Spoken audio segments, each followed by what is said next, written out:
Bonjour, chers tous. Nous sommes maintenant à notre leçon 4, après avoir vu la leçon 1 qui était sur les notions basiques en droit, dans la leçon 2 qui a traité des concepts et principes du droit sur l'environnement, la leçon 3, ça je vous ai laissé avec le support de cours, sommet et convention du droit international de l'environnement. Et maintenant, nous sommes à la leçon 4, cadre juridique et institutionnel sur l'environnement, l'eau et la forêt. Donc, comment ce cours-là est structuré? D'abord, un objectif, c'est de permettre aux apprenants d'avoir des connaissances sur les textes juridiques qui vont réglementer la protection de l'environnement, mais maintenant en Côte d'Ivoire. Permettre aussi aux apprenants d'avoir des connaissances sur les institutions nationales qui participent à la protection de notre environnement. Donc, ici, on peut dire que dans l'introduction, c'est depuis la conférence de Stockholm en 72 qui a été le point de départ de l'intérêt de la Côte d'Ivoire pour la protection de l'environnement. Donc, au départ, en Côte d'Ivoire, l'environnement a été confié à plusieurs départements. Au départ, c'était le secrétariat d'État à la protection de la nature. Après, ministère de l'Environnement. Après, Commission nationale pour l'environnement. Et depuis le 14 novembre 1991, on a maintenant un ministère qui est en charge de l'environnement. C'est-à-dire qu'il peut y avoir plusieurs dénominations, mais on a un ministère qui est en charge de l'environnement. Donc, quels sont les principes du droit de l'environnement? Quand on a parlé de principes, on a parlé des principes a posteriori, c'est-à-dire les principes de prévention. On a parlé aussi des principes de réparation et on a les principes mixtes. Donc, comme principe en amont, nous avons le principe de prévention et le principe de précaution. Ça, ce sont les principes en amont, principe de prévention et de précaution. Je pense qu'on a bien défini quelle est la différence entre ces deux principes-là. Lorsqu'on a une certitude scientifique qu'un projet ou une activité a des répercussions négatives sur notre environnement, on passe, c'est-à-dire l'environnement, ça peut être l'homme et ça peut être la nature, parce que dans la définition de l'environnement, l'homme est compris dans l'environnement.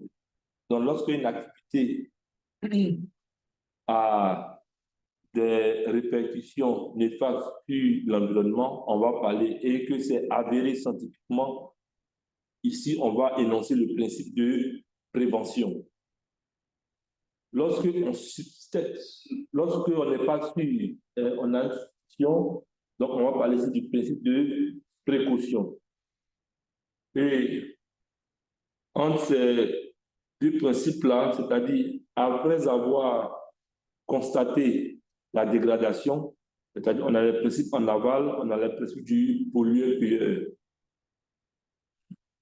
Et on a différents principes, quand on parle du principe de transversalité, dans le principe de transparence, d'information, de participation et de coopération. Je pense qu'on a déjà bien expliqué ici.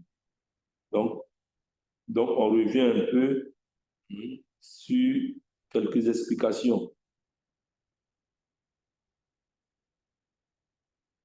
Cadre juridique en Côte d'Ivoire. Donc, d'abord, lorsqu'on parlait des généralités sur le droit, on a parlé de la loi. On a parlé de la loi et puis la Constitution qui est la loi fondamentale d'un État. Donc, les sources constitutionnelles du droit à l'environnement, déjà même dans la Constitution de la Côte d'Ivoire, en son acte 27 et 40, va déjà énoncer en fait les différents principes pour protéger notre environnement. Donc, au niveau de l'article 27, le droit à l'environnement, le droit à un environnement sain est reconnu à tous sur l'ensemble du territoire national. L'article 40 aussi dit que la protection de l'environnement et la promotion de la qualité de la vie sont un devoir pour la communauté et pour chaque personne physique et morale. Donc déjà même, on a dans la Constitution de la Côte d'Ivoire, il y a des articles déjà qui annoncent ces principes-là. Et quelles sont les autorités au niveau de la Côte d'Ivoire qui ont compétence pour édicter les normes en matière de protection de l'environnement? Donc, on a le Parlement, on a le gouvernement, mais aussi on a les autorités administratives, à savoir les autorités déconcentrées, le préfet, le sous-préfet, et les autorités décentralisées, maires, conseils régionaux, et ainsi de suite. Donc, au niveau des tests législatifs, donc déjà, on a, depuis Jean 65, on a déjà un texte qui parle de la protection de la chasse et la protection de la faune et à l'exercice de la chasse, parce que normalement la chasse est interdite. Hein.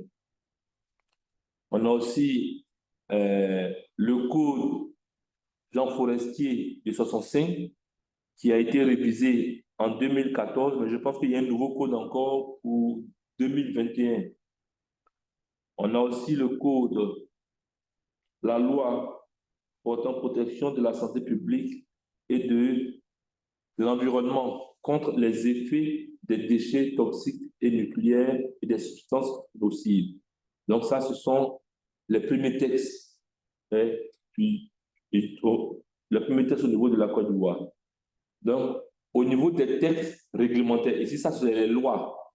Maintenant, au niveau des textes réglementaires, on a dit que les textes réglementaires étaient classés en décret, en arrêté et en ordonnance. Donc, au niveau des textes réglementaires, on a tous ces textes-là. Décret de création du Centre ivoirien d'antipollution, Jean Siapol, en 91, décret déterminant les règles et procédures applicables aux études d'impact environnemental des projets de développement, décret sur la protection, sur la création et l'organisation de l'Agence nationale de l'environnement, ANDE. Donc, on a tous ces décrets réglementaires. On a aussi des arrêtés. Et on a aussi des arrêtés. L'arrêté de 2007 relatif à l'application du décret portant audit environnemental. Donc, toutes ces lois-là, ça, c'est des sources, ça, c'est des sources nationales. Au niveau international, dans la Côte d'Ivoire, a signé et ratifié plusieurs conventions. Le fait de signer une convention n'engage pas la Côte d'Ivoire, c'est-à-dire ça montre notre bonne volonté. Mais lorsqu'on ratifie la Côte d'Ivoire et lorsqu'on ratifie une convention, ça doit passer à l'Assemblée nationale et maintenant ça engage maintenant la Côte d'Ivoire. Voilà, ça engage. Donc, on a plusieurs conventions. L'engagement de la Côte d'Ivoire dans la protection de la nature, c'est entre autres concrétisé par l'adhésion à de nombreuses conventions internationales relatives aux zones humides, à la protection du patrimoine mondial, culturel et naturel, commercial, au commerce international des espèces de faune et de flore sauvages menacées, à la conservation des espèces migratrices appartenant à la faune sauvage. Donc, on a signé sur la diversité biologique. Donc, on a ratifié ça en 80. Puis, en 94, la Convention sur le changement climatique. Donc, nous avons ratifié ça aussi en 94. Et le changement, la lutte contre la désertification. Et nous avons ratifié ça en 97. Donc, voici donc ici, sur le plan national, on a vu les sources. Sur le plan international, au niveau des conventions, Maintenant, quel est le cadre institutionnel même? Donc, d'abord, on a le ministère de l'Environnement et du Développement durable. Ça, je pense que l'intitulé n'a pas changé. Voilà. Donc ici, on donne un peu hein, les, les, les responsabilités, c'est-à-dire euh, le cahier de charge de ce ministère-là, planification et contrôle de la politique en matière d'environnement, d'évaluation, d'études et de plans, mise en œuvre du code de l'environnement. Donc, on a hein, jusqu'à la protection et la mise en valeur des écosystèmes aquatiques, fluviaux, lagunaires et littoraux et des zones humides. Donc, on a tout. Maintenant, les structures, dans les structures euh, de ce ministère-là, donc ce ministère est structuré en 5 directions: planification et évaluation, politique et stratégie, protection de la nature et cadre de vie. Cadre de vie, et après nous avons les affaires administratives et financières. Et dans ce ministère-là, nous avons 3 organismes autonomes. Donc, on a l'ANDE, le CIAPOL et l'OIPR. Les services déconcentrés sont répartis dans 10 directions régionales. Donc, ici, on a essayé de donner, de faire l'historique un peu de l'Agence nationale de l'environnement, quelles sont ses attributions, pourquoi cette agence a été créée, et tout et tout. Ça, et après, aussi, le Centre ivoirien d'antipollution et enfin, l'Office ivoirien des parcs et réserves. Voilà. Donc, ici, on donne un peu. Maintenant, ici, on s'approprie, on se focalise maintenant sur le code de l'environnement. Le code environnemental de la Côte d'Ivoire. Donc, je pense que ce code-là a évolué, mais ce code-là, le code que nous avons actuellement, c'est le code de 96. Donc, cette loi s'inspire largement des concepts et principes fondateurs du droit positif international, tout en intégrant des notions et des concepts pertinents, donc tels que la notion le principe du pollueur-payeur, le concept du développement durable, la participation de la société civile, la responsabilité commune mais différenciée, le référé écologique, les aires protégées. Donc, on donne un peu les objectifs de ce code-là: protéger, établir, ça, les objectifs de ce code. On donne aussi les domaines d'application du code, ça c'est très important.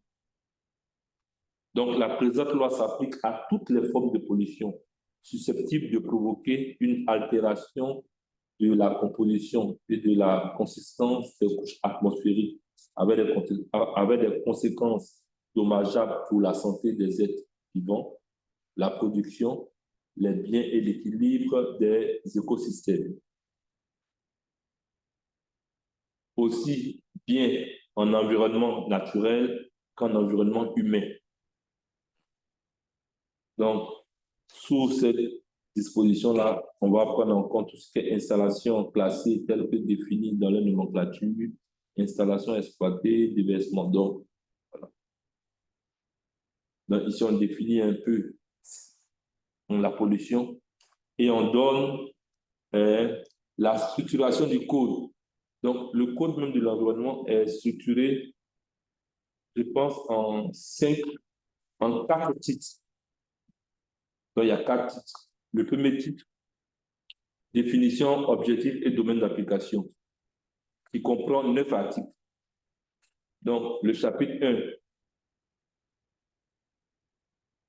sont des définitions.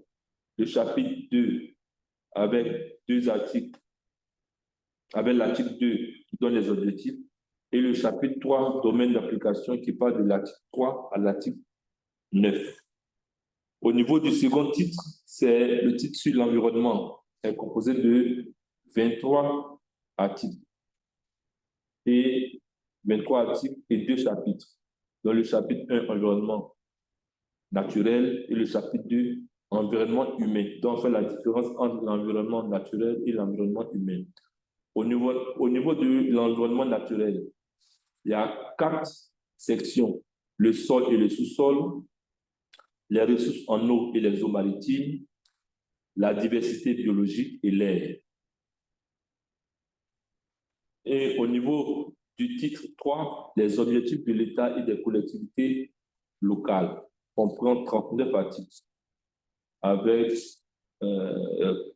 2 chapitres. Dans le chapitre 1, c'est les dispositions générales. Le chapitre 2, dispositions particulières, avec les obligations de l'État, les obligations des collectivités locales, les obligations communes à l'État et aux collectivités locales et les institutions.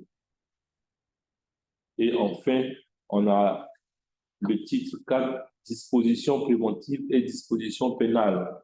Donc, on a les dispositions préventives et dispositions pénales. C'est-à-dire, si vous nuisez à l'environnement, qu'est-ce que vous risquez? Voici un peu. Donc, c'est ce même travail là, normalement, qu'on devait faire. C'est-à-dire, voilà, pour le code aussi pour le code de l'eau et le code forestier. Et enfin, au niveau de la leçon 5, on va s'intéresser un peu maintenant à l'étude d'impact. Donc, il y a plusieurs études d'impact, études d'impact et audit environnemental.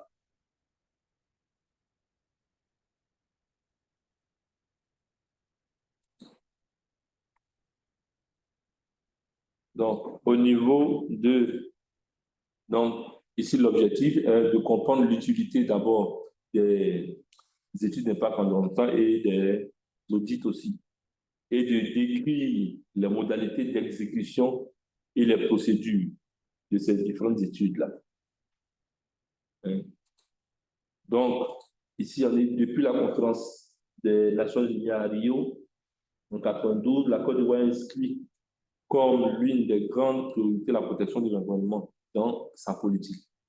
Donc, pour promouvoir une politique respectueuse de l'environnement, la Côte d'Ivoire s'est dotée de 2 outils juridiques qui vont instaurer l'étude d'impact environnemental des projets de développement et aussi l'audit environnemental. Donc, ici, on va te donner, ici, on vous donne toutes les généralités sur le IE. Donc, l'étude d'impact environnemental est un document scientifique. C'est aussi une procédure juridique, c'est aussi une politique, c'est un instrument préventif et c'est un document de consultation et d'information. Donc, c'est un instrument obligatoire et exigé pour tout projet qui, par son importance, sa dimension, qui, par ses effets, peut directement porter atteinte à l'environnement et notamment à la santé publique. C'est un outil de planification qui permet à l'autorité de prendre une décision sur la construction ou la modification d'installations pouvant affecter sensiblement l'environnement. Si on décide d'installer une usine ou bien ce qui est à côté de voilà, de tout. Donc, il y a d'abord l'étude d'impact. Voir l'impact. Si on voit que l'impact est vraiment grave, peut-être on voit que cette usine-là peut-être va polluer une nappe qui alimente peut-être la ville de l'Abidjan. Donc, on va dire non, vraiment, on ne peut pas installer ces usines-là. Et c'est proche, voilà, c'est proche de la nappe. Donc c'est très important. Donc, on a but et objectif. Maintenant, on a différents types. Ici, on donne un peu le cadre, procédure d'étude d'impact environnemental en Côte d'Ivoire. Donc, on a le cadre réglementaire d'abord. Donc, cadre juridique et ainsi puis dans le cadre réglementaire. Donc, on a les différentes lois qui vont réglementer notre étude d'impact environnemental. Aussi, on a le cadre institutionnel. Donc ici, le ministère de l'Environnement a détaché l'Agence nationale de l'environnement. C'est cette agence-là qui va s'occuper en fait des études. Donc, lorsque vous avez une activité qui est susceptible d'impacter notre environnement, donc on saisit l'Agence nationale de l'environnement qui va déterminer les thèmes de référence de l'étude d'impact environnemental, qui va faire l'examen et la validation des rapports et qui va faire un suivi sur les mesures d'atténuation préconisées par notre étude d'impact. Donc ici, bon, on a dans ensemble des procédures et des exigences indispensables à la réalisation d'une activité donnée. Donc, le champ, quels sont les projets qui sont soumis à l'étude d'impact environnemental? Donc, on va voir que dans l'annexe 1 du décret, on dit les projets soumis à l'étude d'impact environnemental, industrie extractive, industrie de l'énergie, raffinerie de pétrole, centrale, élimination des déchets et projets d'infrastructure. Donc, voici les études là, au niveau de l'annexe 1 du décret. On dit les projets situés sur ou à proximité des zones à risque ou des zones écologiquement sensibles sont aussi donc les aires protégées et réserves écologiques. Donc, et ici, on a les projets maintenant soumis à un constat d'impact. Et on a les projets soumis à un constat d'exclusion catégorielle. Donc, quand tu prends le décret, ici, le décret, c'est arrêté. Voilà. Le décret du 8 novembre 1987 déterminant les règles et procédures applicables aux études d'impact environnemental et social précise les modalités d'application de l'article 39 de la loi portant sur le code de l'environnement. Donc, le rôle des acteurs dans l'étude d'impact environnemental, on a le ministère à travers les services décentralisés qui vont délivrer des autorisations pour la réalisation des projets, participer à la prise de décision. On a les promoteurs ou les maîtres d'ouvrage, c'est eux qui vont commanditer, c'est eux qui vont financer, parce que c'est celui qui veut réaliser un projet, construire une usine, c'est celui-là qui finance, en fait, qui commandite l'étude d'impact environnemental.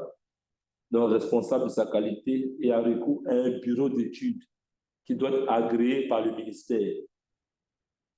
Et le bureau d'études maintenant est chargé de conduire et de réaliser l'étude pour le compte du promoteur. Dans la population, subit les conséquences des phases de projet. Leur participation fait partie intégrante dans le processus de l'étude de préparation. La population doit jouer un rôle dans l'élaboration de l'étude d'impact environnemental et social. La prise en compte de leur avis et préoccupations va améliorer la fiabilité du projet. C'est pourquoi on parle maintenant que les projets doivent être des projets intégrés. On doit pouvoir prendre en compte les parties prenantes, que ce soit l'autorité administrative, les scientifiques, la population, les ONG. Donc, ici, on donne maintenant la procédure de mise en œuvre de l'étude. Donc, d'abord, c'est le promoteur du projet qui va prendre contact avec l'ANDE pour lui exprimer son intention de pouvoir réaliser une étude, vu que ce projet-là rentre dans l'annexe 1 ou l'annexe 2, voilà. Et maintenant, c'est l'ANDE maintenant qui donne des informations sur la procédure en Côte d'Ivoire et va définir le canevas méthodologique pour l'étude d'impact. Donc, en deuxième étape, l'ANDE va définir les thèmes de référence. Donc, l'ANDE ici va élaborer et mettre à la disposition du promoteur les TDR selon une méthodologie qui va inclure visite et reconnaissance du site du projet, consultation des structures impliquées, et puis on va rédiger maintenant les TDR. En étape 3, on a la rédaction du rapport d'études. Donc, le promoteur va choisir un bureau d'études agréé pour la rédaction du rapport conformément aux thèmes de référence qui ont été réalisés par l'ANDE. Donc, le bureau d'études réalise l'étude d'impact et remet le rapport maintenant au promoteur en vue de son dépôt maintenant au niveau de l'Agence nationale de l'environnement pour sa validation. Dans l'étape 4, l'ANDE maintenant va faire quoi? L'examen du rapport. Après paiement des frais de validation par le promoteur, l'ANDE maintenant engage maintenant la procédure de validation. Donc d'abord, il y aura une enquête publique. Après, il y aura un examen technique et il va y avoir une réunion pour approbation maintenant du rapport. Si le rapport est validé, on a une délivrance par le ministère en charge de l'environnement d'un arrêté d'approbation et d'un permis environnemental d'exploiter qui renferme le cahier de charges en vue du suivi environnemental lorsque le projet sera en exploitation. Voici un peu. Donc, voici un peu défini. Donc, ça, c'est... On a aussi le suivi environnemental. Ici, c'est pas le trop.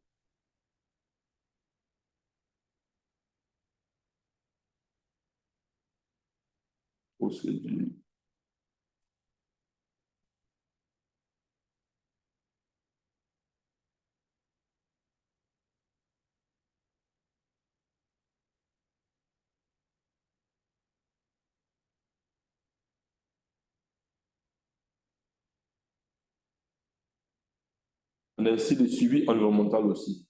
Et le suivi environnemental veille à la mise en œuvre effective, parce que c'est vrai qu'on a fait l'étude, mais il faut un suivi. Il faut un suivi. Et ce suivi-là aussi respecte toute une méthodologie. Et enfin, on a les dispositions préventives et des sanctions pour ceux qui font des activités et puis qui, d'abord, ne respectent pas même le cahier de charge de l'étude d'impact. Et puis, même au niveau de l'étude d'impact, on a dit de faire des suivis. Voilà, donc il faut faire des suivis. Au niveau de l'audit, parce qu'il y a une différence entre l'audit et puis l'étude d'impact. Puis, en fait, l'étude d'impact, c'est avant que avant le projet. Voilà. Et l'audit, c'est après le projet. On essaie maintenant de faire une évaluation.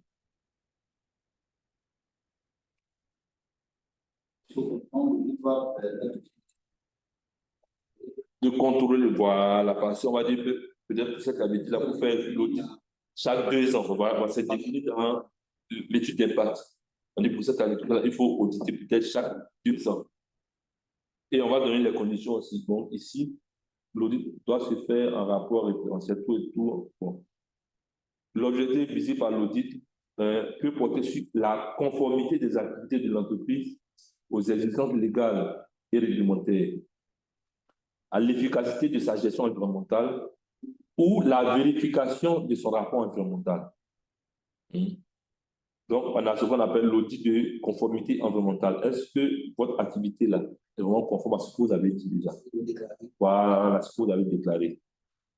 Maintenant, si je voulais de l'audit.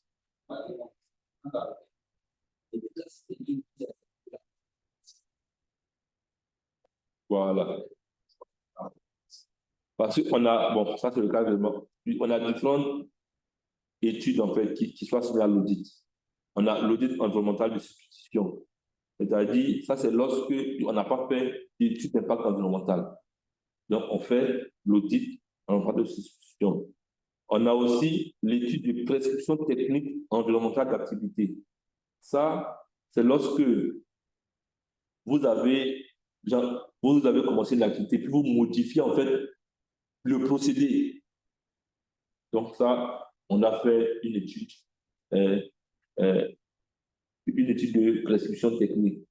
Et on a le bilan écologique aussi, qui va faire l'inventaire, et tout, voilà. Voilà, donc, voici un peu, voilà. Voici un peu, je pense que tout est dans le cours. Et puis, tout est rectifié.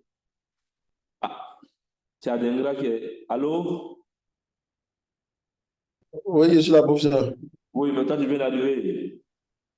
Non, je suis là depuis le début. Enfin, oui, j'ai commencé à 15h30, je crois. Ah, tu as commencé à... Ok, d'accord. Ah, mais comme je ne te voyais pas aussi, et puis tu Oui, disais pas. j'avais un problème de la connexion Ah, Internet. d'accord. Bon, donc, normalement, le coup prend fin, hein, puis aujourd'hui.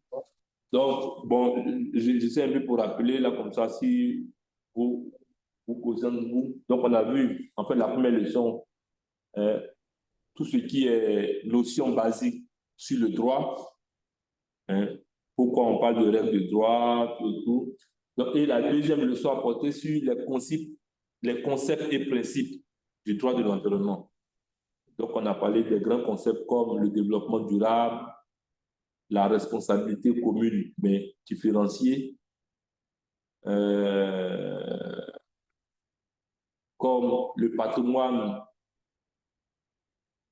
c'est quoi le patrimoine mondial commun de l'humanité. Voilà, ça, c'est les grands concepts. Et après, nous avons parlé des principes qui vont régir le droit de l'environnement, comme le principe de prévention et de précaution, qu'il ne faut pas confondre, le principe de pollueur-payeur et les principes comme les principes de coopération, de participation. Euh, et après, maintenant, je vous ai laissé le support de cours sur le sommet, les sommets et les conventions du droit international de l'environnement.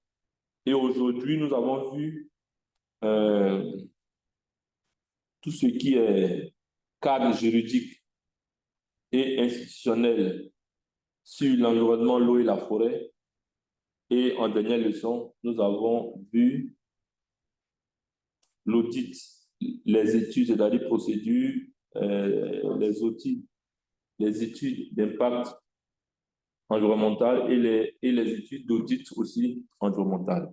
Donc, c'est un peu ça. Donc, comme je disais, pour votre évaluation, il y a les quiz. Bon, il y a les quiz, et puis peut-être, comme vous êtes à peine trois, donc sûrement on va vous donner une activité, un truc à faire. Je ne sais pas si vous allez faire un truc suite à mon, on va voir. C'est bon, monsieur Adenga? Oui, c'est bon, professeur. Ok, d'accord. Il y a des préoccupations? Non, ça va. Ok, d'accord. Donc prenons Euh, en main le cours et puis commencez à faire les quiz j'ai là. j'ai une préoccupation. Oui, vas-y. En fait, c'est un coup, j'ai vu, je ne sais pas si ça nous, c'est pour nous. Oui. Euh, c'est sur le droit foncier, en fait. J'ai vu ça sur la plateforme. Donc, je ne sais pas si c'est vous qui allez nous. Non, non, non, non, ça c'est pas moi. Ça c'est Ah, notre cours. ah, d'accord. Ça c'est notre D'ac- cours. Ok, d'accord. D'accord. Ok. Allez, donc, dans le cours prochain, s'il y a des préoccupations, vous pouvez m'envoyer toujours un message. Hein. En inbox, il n'y a pas de souci. D'accord, professeur. Ok, d'accord.